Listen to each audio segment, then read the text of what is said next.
Thanks for coming to Discovery class.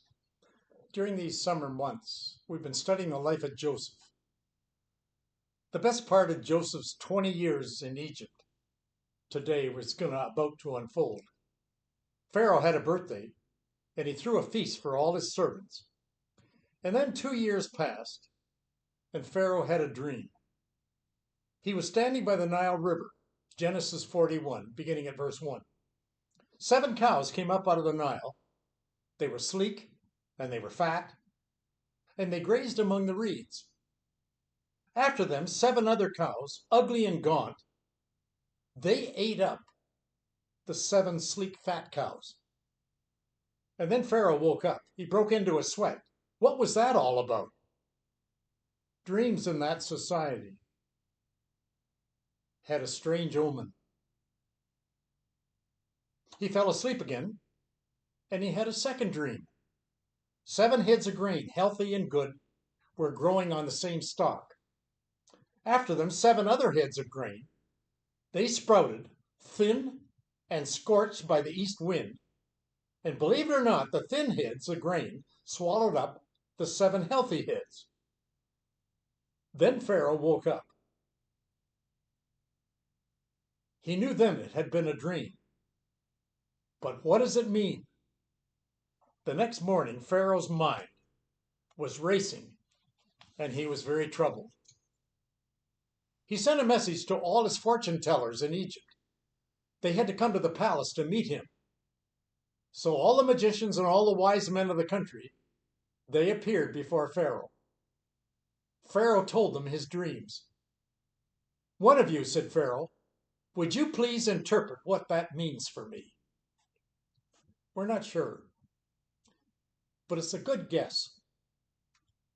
Joseph, he's been in prison a number of years after spending 10 years in Potiphar's house. He's now in his early 30s. Remember, he supervised the servants, and he did everything that his master bid. He was accused of sexual assault by his wife, Mrs. Potiphar, and now he's anguished in the king's prison for a crime that he didn't commit. And Joseph did a favor for one of the 2 workers in the household of Pharaoh. One was a butler, a cupbearer, and the other was a baker. But you remember when Joseph entered, he explained the dream of the butler, the cupbearer. All he wanted in return for doing that favor was for him to present a good word to Pharaoh. Here are Joseph's words in Genesis 40, verse 14. "Cupbearer, remember me when it goes well with you. Would you show me kindness in front of that Pharaoh and get me out of this prison? I don't deserve this dungeon." The cupbearer heard that. The butler was so excited to receive Joseph's interpretation of the dream. He assured Joseph before he left the prison, "You're going to be hearing from me right away. You've got my word." The butler's word was no good. Joseph had hurried back that morning to his cell. He put whatever belongings he had in a little bag, and he waited the call from the butler. A day passes, and then a week passes, and then a month. 6 months pass. No word from the butler. Then verse 23, Genesis 40. Pharaoh's cupbearer promptly forgot all about Joseph, and he never gave Joseph another thought. 2 years go by. If that were you, would you grow bitter? Would you get angry? Maybe a little resentment? You that are listening to me, some of you, you've given up God for reasons for a lot shorter time than that 2 years. Joseph's demeanor remained the same. He went about his work.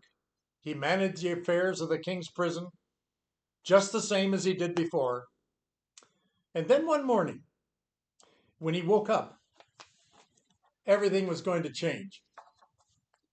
He heard noises. He heard stirrings at the mouth of the dungeon there in the prison. Loud shouts could be heard. "We're here to talk to that Hebrew slave," were the words he heard. The voices came closer.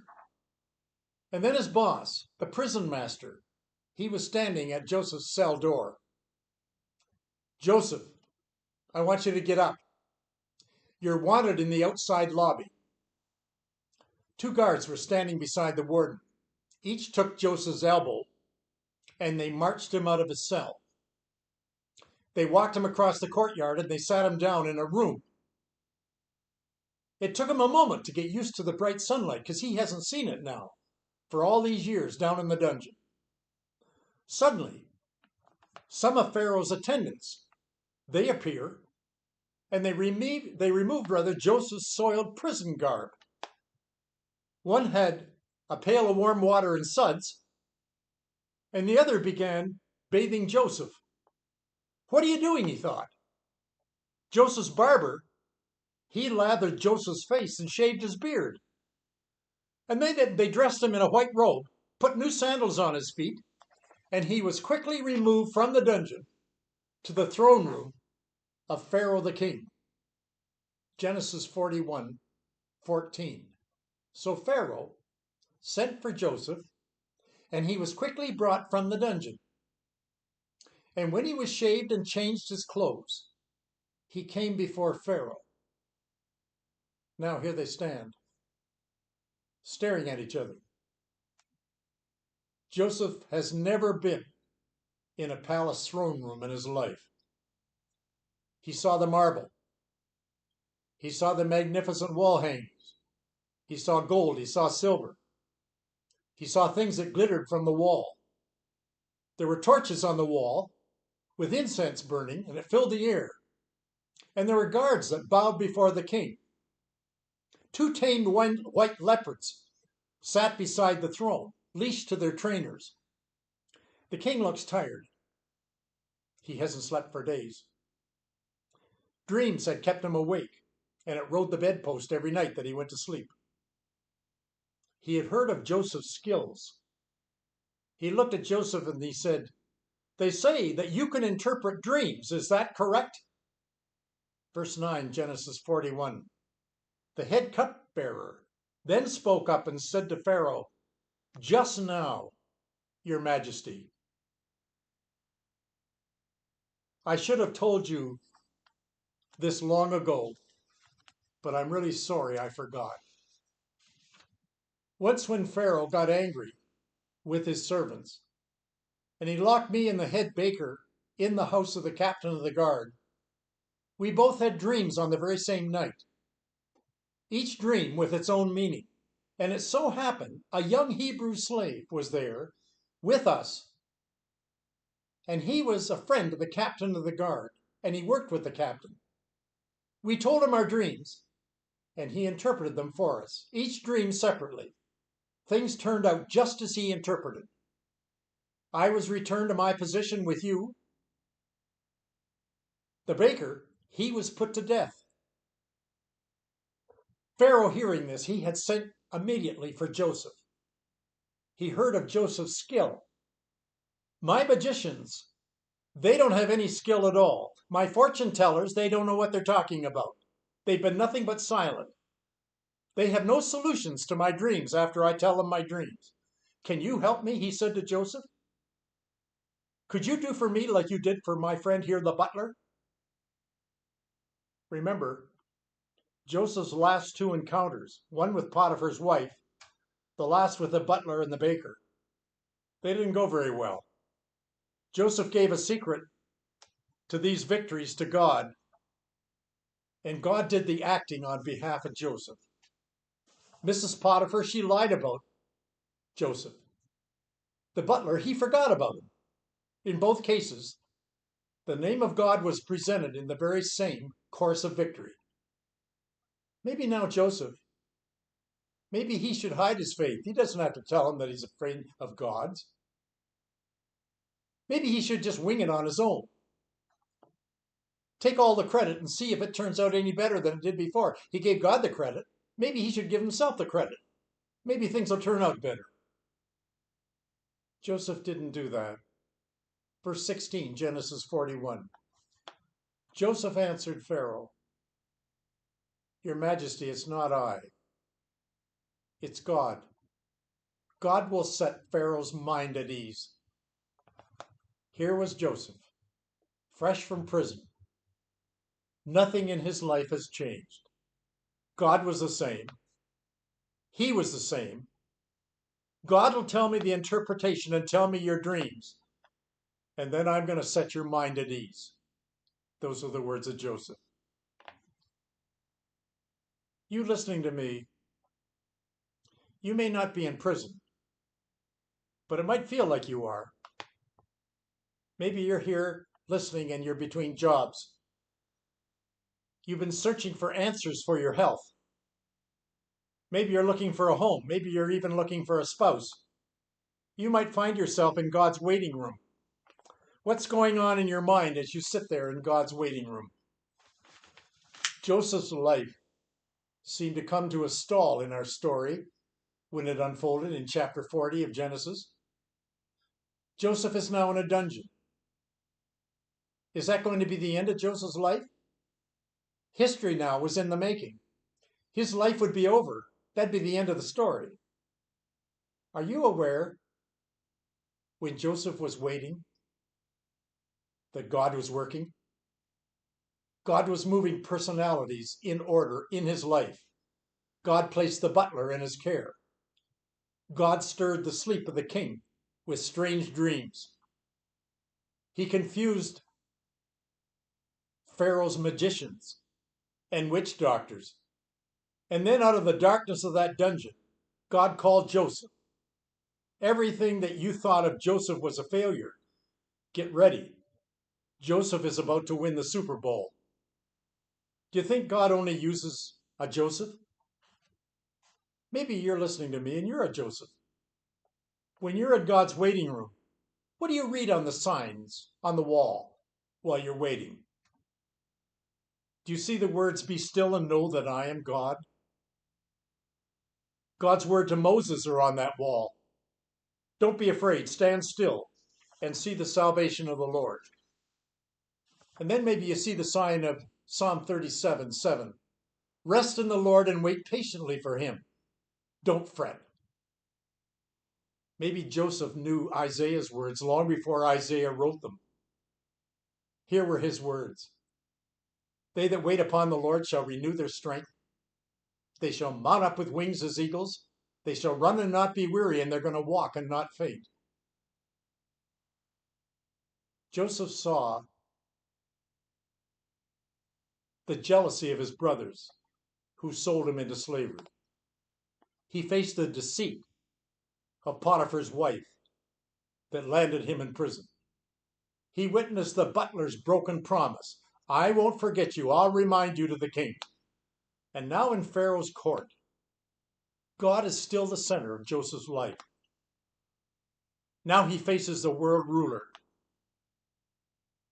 That world ruler, he commands law. When Joseph comes into the room where Pharaoh is, he knows that Joseph is watching the God of the whole Egyptian empire. Pharaoh is worshipped as a god. Joseph is almost 30 years of age now, and he's about to be crowned second in command. Slaves are going to fan the air around him. But Joseph makes a stark discovery. Do you know what he sees? When Pharaoh isn't happy, nobody in the room is happy. Dreams are giving the king nightmares. Cows are grazing on the riverbank. 7 were healthy, 7 were not. And then the 7 skinny cows, they sneak up on the healthy ones and they eat them. Pharaoh woke up in bed full of fear. What does that mean? He fell back to sleep again. A stalk of grain with 7 healthy heads was consumed by another stalk of grain with 7 withered heads. 2 dreams, same outcome. 2 bad devoured the 7 good. Pharaoh, he bolts out of bed. He doesn't have an appetite. Cows consuming cows, Stocks eating stocks? Do these dreams have any meaning? High drama develops. Fortune tellers from all over the kingdom are brought in. They're summoned. No answers. No interpretation. Joseph is called from the dungeon. This Pharaoh, who has armies and pyramids, is facing a young Hebrew slave with no credentials at all, no reputation, other than the words of the king. The butler, what would he know about dreams? And what would a slave from the Hebrew country of Canaan ever know about dreams? When you come back next week, you're going to learn a new word. It's the word famine. No rain clouds are going to be in the sky for 7 years over Egypt. Joseph is going to teach Pharaoh that his nation is in jeopardy. Their nation is built on agriculture. A dramatic change is coming. Joseph's God is going to be the very center of all that apocalypse.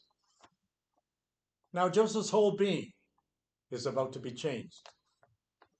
Remember Potiphar, the head Egyptian FBI leader? Remember his wife? What she did to Joseph? In next week's lesson, Potiphar, he is going to be in the room when Joseph tells the meaning of those dreams. And the king is going to announce a whole new department is going to be laid out with a foreign immigrant who's going to be the department head.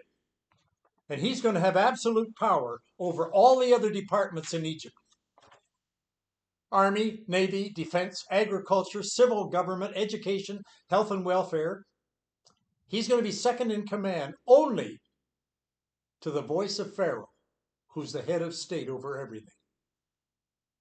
The Bible doesn't tell us, but I think Potiphar, the FBI head, he went home after that meeting and he said to his wife, "Do you remember that Hebrew slave that I hired that I really liked and really enjoyed, and he made my household prosper? You told me that he tried to rape you. And you took his coat from him when he fled. I want to ask you, were you telling the truth about that young Hebrew? What he did to you?" She said, "Yeah, why? What do you mean?" "Well, I want you to know this morning I had a meeting with Pharaoh. And that same slave was standing in front of Pharaoh. And because of what he told Pharaoh, Pharaoh has made him second in command of all of Egypt. And when I go to work tomorrow morning, guess who my boss is? My boss is going to be that Hebrew slave that you told me raped you. I hope you are telling the truth." Pharaoh's wife just stared at him in disbelief. That's my lesson today. You can see the story of Joseph unfolds, and everyone has a dramatic ending. Next week is going to be one of the better. Please come back. I can't wait to tell it to you. See you then.